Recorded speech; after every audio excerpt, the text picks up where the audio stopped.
राज्यसभेचा उमेदवारी अर्ज दाखल करण्याचा उद्याचा शेवटचा दिवस आहे आणि थोड्याच वेळात राष्ट्रवादीच्या कोर कमिटीची बैठक होणार आहे। त्यात उमेदवारासंदर्भात अंतिम निर्णय होणार आहे। राज्यसभेसाठी छगन भुजबळ यांची दावेदारी प्रबळ असून नवनीत राणा यांचा पत्ता कट झालाय।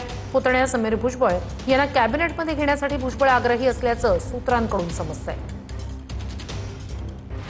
सुनेत्रा पवार यांच्या राजीनाम्यामुळे रिक्त झालेल्या राज्यसभेच्या जागेवर कुणाची वर्णी लागणार यावरून राजकीय हालचाली सुरू झाल्यात।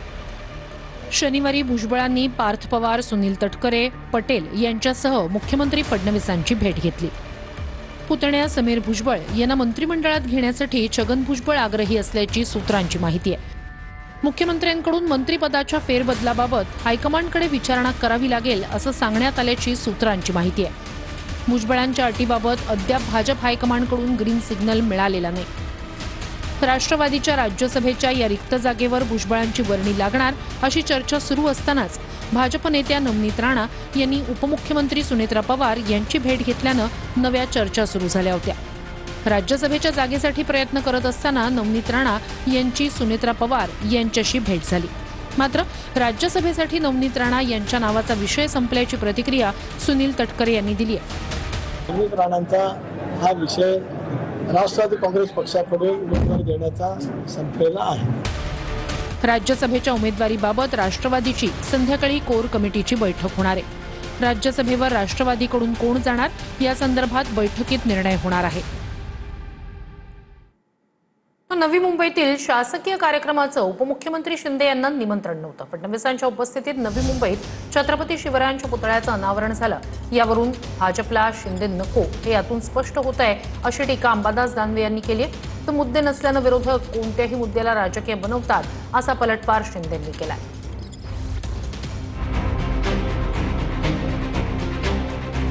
नवी मुंबई आंतरराष्ट्रीय विमानतळावरच्या छत्रपती शिवाजी महाराजांच्या पुतळ्याच्या उद्घाटन सोहळ्यावरून राजकीय वाद सुरू झालाय। पुतळ्याच्या अनावरण सोहळ्याच्या निमंत्रण पत्रिकेत नाव नसल्यामुळे उपमुख्यमंत्री एकनाथ शिंदे नाराज असल्याची चर्चा आहे। नवी मुंबई आंतरराष्ट्रीय विमानतळाच्या प्रवेशद्वारावर छत्रपती शिवाजी महाराजांचा पुतळा उभारण्यात आलाय। छत्रपती शिवाजी महाराजांच्या राज्याभिषेक सोहळ्याचं औचित्य साधून या पुतळ्याच्या अनावरणाचा कार्यक्रम आयोजित करण्यात आला।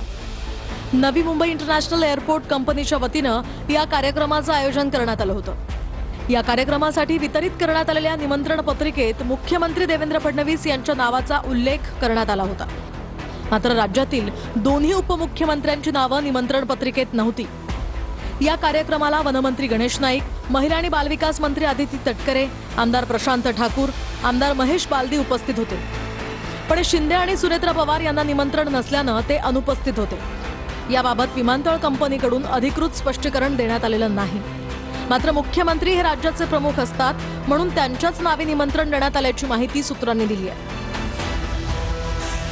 पुतळा अनावरण सोहळ्याचं शिंदेंना निमंत्रण नसल्यानं शिवसेना मंत्री संजय शिरसाट यांनी जाहीर नाराजी व्यक्त केली आहे। येत्या कॅबिनेट बैठकीत ही नाराजी बोलून दाखवणार असल्याचंही शिरसाट म्हणाले। काही अधिकारी काही राजकीय लोकांच्या दबावामुळे येऊन जर असा प्रकार करत असेल, जर तुम्ही असे राजकारणी होण्याचा प्रयत्न केला तर निश्चित तुमच्यावर सुद्धा कारवाई होईल। आणि आता हे का घडलं, कसं घडलं याबद्दल सुद्धा मंगळवारी जेव्हा कॅबिनेटची बैठक असेल त्यामध्ये मी मुख्यमंत्री साहेबांना सुद्धा हा प्रश्न त्यांच्या समोर नक्की मांडणार आहे। आता ही चर्चा बघा तुम्हीच करताय, मी तर काय बोललोच नाही। आणि छत्रपती शिवाजी महाराजांचा पुतळा आहे, शिवाजी महाराजांच्या पुतळ्याचं अनावरण मुख्यमंत्री महोदयांनी केलेलं आहे। मुख्यमंत्री म्हणजे सर्व आमचं मंत्रिमंडळ आलं, त्यामुळे या सगळ्या गोष्टी ज्या आहेत या सगळ्या विरोधक आणि सगळं त्यांना काही मुद्दे नाही आहेत। शिंदेच्या शिवसेनेचे नेते अंबादास दानवे यांनी सुद्धा यावरून शिंदेंना टोले लगावले। महायुतीत एकमेकांना अडवा आणि एकमेकांची जिरवा असं चालल्याचं दानवे म्हणाले। पालकमंत्री असताना त्यांच्या त्या जिल्ह्याच्या कार्यक्षेत्रामध्ये जर त्यांना बोलवलं जात नसेल किंवा डावललं जात असेल तर मला असं वाटतं की राजकारण कोणत्या दिशेने जातं हे कळायला काही हरकत नाही। त्यांना एकनाथ शिंदे हे नकोच आहे हे स्पष्ट होतं। आता नाराजी करून काय करणार, एखाद दिवस 2-3 दिवस गावाला जातील त्याच्यावरती काय करणार। म्हणजे पाणी अडवा आणि पाणी जिरवाची योजना होती तशी एकमेकांची अडवा आणि एकमेकांची जिरवा असं एक दोन्ही पक्षाची कुरघोडी एकमेकावर चालू आहे. महत्त्वाची घडामोड. मुंबईत वरळी डोममध्ये लाईव्ह म्युझिक कॉन्सर्ट दरम्यान तरुणाचा मृत्यू झाला तर एक तरुणी अत्यवस्थेत. वृषभ गांगुर्डे असं 28 वर्षीय मृत तरुणाचं नाव आहे. तरुणानं अधिक प्रमाणात मद्य घेतल्याची माहिती समोर आली. प्राथमिक तपासात ड्रग्जचा वापर झाल्याचं समोर येत नाही अशी माहिती पोलिसांनी दिली. पण गोरेगावच्या घटनेनंतरही अशा कॉन्सर्टना परवानगी का दिली असा सवाल उपस्थित होतोय. मुंबईतील NSCI वरळी डोममधील लाईव्ह म्युझिक कॉन्सर्ट दरम्यान एका व्यक्तीचा मृत्यू झालाय. सध्या मृत्यूचं कारण अद्याप स्पष्ट झालेलं नाही. पोलिसांनी मृत्यूचं कारण निश्चित करण्यासाठी वैद्यकीय अहवाल आणि इतर पुरावे तपासण्यास सुरुवात केली आहे. वृषभ गांगुर्डे असं 28 वर्षीय मृत तरुणाचं नाव आहे. माहीममध्ये राहणारा वृषभ आपल्या मित्रमैत्रिणींसोबत म्युझिक कॉन्सर्टला गेला होता. त्याची मैत्रीण सध्या अत्यवस्थ असून तिच्यावरही रुग्णालयात उपचार सुरू आहेत. सूत्रांच्या माहितीनुसार कॉन्सर्टमध्ये असतानाच वृषभ अचानक खाली कोसळला. यावेळी कॉन्सर्ट दरम्यान त्याच्या मैत्रिणीला सुद्धा अस्वस्थ वाटू लागलं. त्यानंतर या दोघांनाही रुग्णालयात नेण्यात आलं. 28 वर्षीय वृषभ गांगुर्डेचा रात्री उशिरा मृत्यू झाल्याची माहिती पोलिसांनी दिली आहे. तर वृषभच्या मैत्रिणीची प्रकृती स्थिर असल्याची माहिती आहे. म्युझिक कॉन्सर्टमध्ये दोघांनी सुद्धा अधिक प्रमाणात मद्य घेतल्याची माहिती आहे. या प्रकरणात ड्रग्ज सेवनाचा अँगल मुंबई पोलिसांकडून तपासला जातोय. एक आकस्मिक मृत्यूची नोंद झाली आहे, ज्यामध्ये एक 28 वर्षाची पुरुषाची मृत्यू झालेली आहे. प्राथमिक चौकशी दरम्यान अशा निष्पन्न झाला की या इस्माने काल NSCI डोम वरळी या ठिकाणी एक कॉन्सर्ट अटेंड केला होता. त्या कॉन्सर्टच्या दरम्यान त्याची तब्येत बिघडली होती. ADR याची तपास सुरू आहे. घटनास्थळावरून CCTV फुटेज आणि इलेक्ट्रॉनिक डिव्हाइसेस हे जप्त करण्यात आलेले आहे. पोलिसांच्या माहितीनुसार मृत्यू प्रकरणात प्राथमिकदृष्ट्या ड्रग्ज वापरल्याचं समोर आलेलं नाही. मृत वृषभ गांगुर्डेच्या मृत्यूचं कारण अद्याप समजू शकलेलं नाही. त्यामुळे वैद्यकीय अहवालानंतर मृत्यू मागचं कारण कळू शकणार आहे. उपचार सुरू असलेल्या मुलीनं एकाच वेळी दारू आणि एनर्जी ड्रिंकचं सेवन केलं होतं. मुलीनं केलेल्या सेवनात ड्रग्ज सापडलेलं नाही. ओडिशावरून खास कॉन्सर्टसाठी संबंधित मुलगी मुंबईत आली होती. पोलीस चौकशी करतायत आणि जे कोणी दोषी असतील त्यांच्यावर कारवाई होईल, कडक कारवाई होईल. गोरेगावचं देखील आपण पाहिलं की अगदी पाळामुळं खोदण्यापर्यंत अगदी शेवटच्या आरोपीपर्यंत पोहोचण्याचं काम पोलिसांनी करतायत. वरळीतल्या या कॉन्सर्टचं प्रत्येकी 4,000 रुपये तिकीट होतं. गोरेगाव नेस्को प्रकरणानंतर ताडदेव पोलिसांनी वरळी डोममधील कार्यक्रमांना परवानगी नाकारली होती. मात्र या कार्यक्रमासाठी परवानगी देण्याच्या सूचना वरिष्ठ पातळीवरून आल्याची सूत्रांची माहिती आहे. जो भी प्रोग्राम को मैनेज देती है, यहाँ पे पुलिस का उस टाइम पे कोई प्रोटेक्शन होता नहीं है. अंदर कोई भी ड्रग या अंदर कोई भी लिकर अगर आप अलाउ करते हो तो उसका परमिशन किधर है? वो परमिशन नहीं है तो पुलिस वालों ने क्यों नहीं रोका? मैनेजमेंट अपनी मनमानी करता है और हम मैनेजमेंट के खिलाफ बहुत बार बोल चुके हैं. मैनेजमेंट अपना काम करता नहीं है, वो मैनेज हो रखा है उनके द्वारा. या प्रकरणात 8 ते 10 जणांची ताडदेव पोलिसांनी चौकशी केली आहे. वरळी कॉन्सर्ट प्रकरणात अद्याप गुन्हा दाखल झालेला नाही. एक पिढी बर्बाद होते, म्हणून पोलिसांनी यांच्यावर धडक कारवाई सुद्धा केली पाहिजे. आणि या जे चालवत आहेत, हे रेव पाट्या जे चालवत आहेत ना, त्यांच्यावर मोका लावला पाहिजे, तरच हे ठिकाणावर येतील. पुण्याच्या आळंदी मरकळमधील रेव पार्टीवर छापा टाकण्यात आलाय. जवळपास 150 तरुणांचा पार्टीत सहभाग होता. नशेसाठी वापरले जाणारे अंमली पदार्थ जप्त करण्यात आले. पुणे पोलिसांकडून पार्टी आयोजकालाही अटक करण्यात आली. पुण्यातल्या तुळापुरात मध्यरात्री सुरू असलेल्या रेव पार्टीवर पोलिसांनी कारवाई केली आहे. आळंदी मरकळ रस्त्याजवळील एका खासगी बंगल्यात सुरू असलेल्या रेव पार्टीतील 150 तरुण आणि तरुणींची चौकशी करण्यात येते. नशेसाठी वापरले जाणारे संशयित पदार्थ आणि इतर साहित्य पोलिसांनी जप्त केलंय. खासगी बंगल्यामध्ये प्रोजेक्ट एक्स या नावानं पार्टीचं आयोजन करण्यात आलं. गाणी, मद्यपान आणि रात्री उशिरा सुरू असलेली पार्टी. तरुण तरुणींच्या पार्टीची पोलिसांना माहिती मिळाली. पुणे गुन्हे शाखेच्या पथकानं छापा टाकला. कारवाई दरम्यान काही तरुण तरुणी मद्यधुंद अवस्थेत आढळले. पार्टीतील अनेक मुलं 21 वर्षांपेक्षा कमी असल्याचा संशय आहे. 100हून अधिक मुलं मुली आणि इथले सगळे ऑर्गनायझर्स या ठिकाणी होते. ऑर्गनायझर्सनी याच्यामध्ये त्यांना दिलेल्या परवानगीचा भंग केलेला आहे. त्याच पद्धतीने जे मोठ्या प्रमाणात लिकर इथं सापडलेलं आहे, लाखांमध्ये त्याची किंमत आहे. गुन्हा दाखल करण्याची कारवाई सुरू आहे. त्याच पद्धतीने महाराष्ट्र प्रोहिबिशन ऍक्टचे देखील अनेक गोष्टींचं उल्लंघन झाल्यामुळे आपली प्रोहिबिशन ऍक्ट प्रमाणे कारवाई चालू आहे. आतापर्यंत आपल्याला स्मॉल क्वांटिटी गांजाची सापडलेली आहे.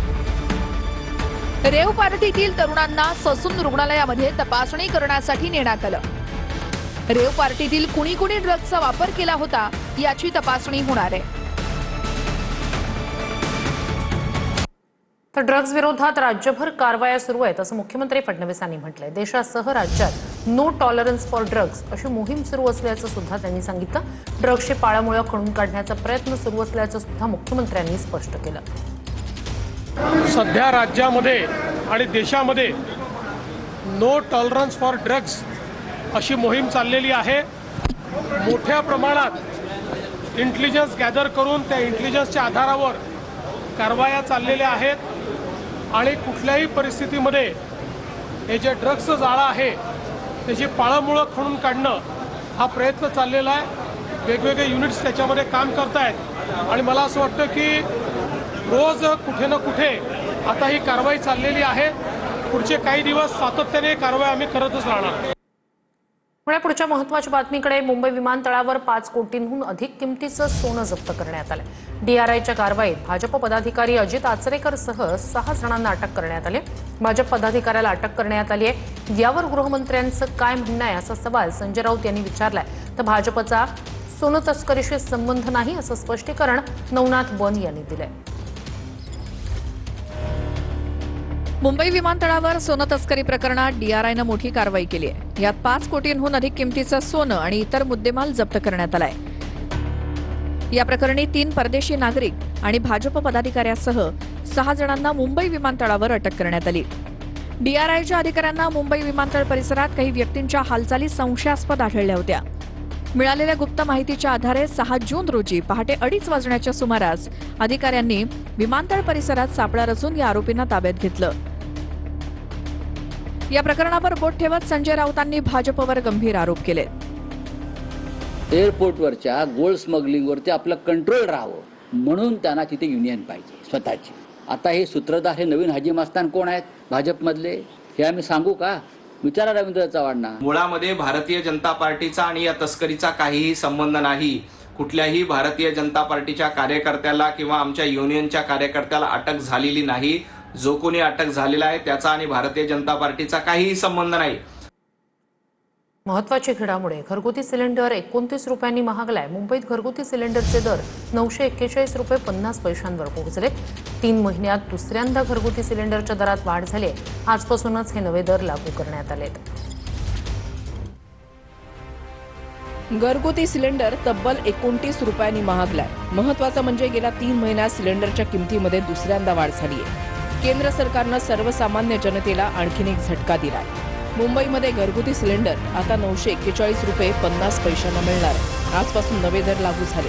पेट्रोल, डिझेल, CNG आणि व्यावसायिक सिलेंडरच्या दरामध्ये झालेल्या दरवाढीनंतर आता 14.2 किलोच्या सिलेंडरवर दरवाढ करण्यात आली आहे. सिलेंडरच्या दरामध्ये पुन्हा दरवाढ झाली आहे. यामुळे सामान्यांचं बजेट कोलमडणार आहे. एकदा महत्त्वाच्या शहरातील घरगुती सिलेंडरचे दर जाणून घेऊया. मुंबईमध्ये जुने दर 912 रुपये 50 पैसे, आता नवे दर 941 रुपये 50 पैसे. दिल्लीमध्ये जुने दर 913 रुपये, नवे दर 942 रुपये. कोलकाता जुने दर 939 रुपये, नवे दर 968 रुपये. यापूर्वी मार्चला घरगुती गॅस सिलेंडरच्या दरात 60 रुपयांची वाढ झाली होती. महागाईमुळे सामान्य आधीच मेटाकुटीला आलाय. त्यात सिलेंडर दरवाढीमुळे सर्वसामान्यांच्या अडचणीत आणखीनच भर पडली आहे. आगामी काळात घरगुती गॅस सिलेंडरचे भाव आणखी वाढण्याची भीती व्यक्त केली जाते. जगामध्ये युद्धजन्य परिस्थितीमुळे जगातला एकही देश असा नाही की ज्या देशामध्ये पेट्रोल, डिझेल आणि गॅसचे भाव वाढलेले नाहीत. सगळीकडे वाढले आहेत. निश्चितपणे केंद्र सरकार त्याची चिंता करते आहे आणि योग्य वेळी योग्य निर्णय होतील. तर सत्ताधाऱ्यांना राजकीय किंमत योग्य वेळी कळेल असं म्हणत शरद पवार यांनी वाढत्या महागाईवरून मोदींवर टीका केली आहे. टप्प्याटप्प्यानं धक्का द्यायचा हे पंतप्रधान मोदींचं सूत्र आहे अशी टीकाही शरद पवार यांनी केली आहे. प्रधानमंत्र्यांनी सुरुवातीला सांगितलं की आम्ही महागाई नियंत्रित ठेवतोय. पण नियंत्रित याचा अर्थ टप्प्याटप्प्याने हा धक्का द्यायचा हे त्याचं सूत्र आहे आणि त्याची राजकीय किंमत सत्ताधाऱ्याला योग्य हीच आहे. एक महत्त्वाची घडामोड 15 जूनपर्यंत राज्यात सर्वत्र मान्सूनच्या पावसाची शक्यता कमी आहे असे ट्विट मुख्यमंत्री कार्यालयाकडून करण्यात आले. कृषी आणि आपत्ती व्यवस्थापन विभागाकडून शेतकरी आणि नागरिकांना याबाबत सूचना देण्यात आल्या. पेरणीची घाई करू नका असंही मुख्यमंत्र्यांकडून शेतकऱ्यांना आवाहन करण्यात आले. अल निनोचं वर्ष आहे. ॲव्हरेज पाऊस जरी 92% असला तरी देखील विशेषतः मराठवाडा, पश्चिम विदर्भाचे काही जिल्हे, उत्तर महाराष्ट्राचे काही जिल्हे आणि आपला अवर्षण प्रवण भाग या भागामध्ये त्यापेक्षा कमी पाऊस पडण्याची संभावना आहे. आणि म्हणूनच शेतकऱ्यांनाही सातत्याने मी ॲडवायझरी देतो की त्यांनी पेरणी कधी केली पाहिजे जेणेकरून दुबार पेरणीची वेळ येऊ नये. प्रयत्न आहेत की कमी पावसातही जेवढं जास्तीत जास्त त्या ठिकाणी नुकसान टाळता येईल, जेवढं कमीत कमी नुकसान होईल तेवढं झालं पाहिजे असा प्रयत्न चालू आहे. हवामान विभागानुसार किमान 15 जूनपर्यंत राज्यात सर्वत्र मान्सूनच्या पावसाची शक्यता कमीच आहे. दक्षिण कोकणात मान्सून दाखल झालाय. सिंधुदुर्ग आणि रत्नागिरी जिल्ह्यातील काही भागांमध्ये 9 जूनपर्यंत पावसाचा अंदाज आहे. त्यानंतर किमान 15 जूनपर्यंत पावसाचा जोर तसंच मान्सूनच्या प्रगतीचा वेग कमी होण्याची शक्यता आहे. विदर्भ, मराठवाडा, खानदेश, मध्य महाराष्ट्रातील काही भागांमध्ये 15 जूनपर्यंत दुपारनंतर मेघगर्जनेसह वादळी पाऊस पडण्याची शक्यता आहे. हा पाऊस व्यापक क्षेत्रामध्ये पेरणीस पोषक ठरेल अशी परिस्थिती अद्याप तरी दिसत नाही. किमान 12 जूनपर्यंत राज्यातील अनेक भागांमध्ये कमाल तापमान सध्याप्रमाणेच उच्च राहण्याची शक्यता आहे. विदर्भ आणि खानदेशात कमाल तापमान 40 अंश सेल्सिअसपेक्षा अधिक तर मराठवाड्यामध्ये 35 ते 40 अंश सेल्सिअस राहण्याचा अंदाज आहे. आगामी वादळी पावसावर अवलंबून राहून शेतकऱ्यांनी पेरणीची घाई करू नये. विजांच्या कडकडाटावेळी झाडाखाली, टीनशेड खाली तसंच विद्युत ट्रान्सफॉर्मर, वीज खांब आणि विद्युत वाहिन्यांच्या जवळ थांबणं टाळावं असं आवाहन करण्यात आलंय. तर जंतर मंतरवरील आंदोलनाला कुठलंही समर्थन मिळालं नाही असं मुख्यमंत्री फडणवीसांनी म्हटलंय. अराजकतावादी चेहरा आणि मनसुबे उघड झाले असं म्हणत मुख्यमंत्र्यांनी कॉक्रोच जनता पार्टीच्या आंदोलनावर टीका केली. तर जय भीमच्या घोषणा देणाऱ्यांना अराजक कसं म्हणू शकता असा सवाल अभिजित दिपके यांनी केलाय. आम्ही आंबेडकरांचं पुस्तक हाती घेऊन शांततेत आंदोलन केलं असंही दिपके यांनी म्हटलंय. प्रकारे त्या ठिकाणी भाषणं झाली, नारे लागले, वक्तव्य झाली. त्यातनं एक गोष्ट लक्षात आली, भारताच्या युवांची अभिव्यक्ती नाहीये तर अराजकता पसरवण्याच्या मानसिकतेची अभिव्यक्ती आपल्याला पाहायला मिळाली. या देशाच्या लोकशाहीची तत्व आहेत, ती तत्व नाकारणारे पुस्तक घेऊन फिरले तरी ते भारतरत्न डॉक्टर बाबासाहेब आंबेडकर विरोधी आहेत. या अभिव्यक्तीने त्यांचा खरा अराजकतावादी चेहरा आणि मनसुबे हे उघडे झाले आहेत. कुठलंही समर्थन मिळालेलं नाही. आंबेडकरांचं पुस्तक घेऊन गेलो तुम्ही, त्यांना म्हणायचं जे आंबेडकरांना फॉलो करतात ते अराजक असतात. जे भीमचे घोषणा देत होतो मी, त्यांना हे म्हणायचं जे भीमच्या घोषणा अराजकता आहे. देवेंद्र फडणवीस जे आपले मुख्यमंत्री आहेत त्यांनी थोडा ना विचार करावा. ते यूपीचे मुख्यमंत्री नाही, ते महाराष्ट्राचे मुख्यमंत्री आहे. जो महाराष्ट्र प्रोग्रेसिव्ह आहे, सेक्युलर आहे, पुरोगामी विचारांचा आहे.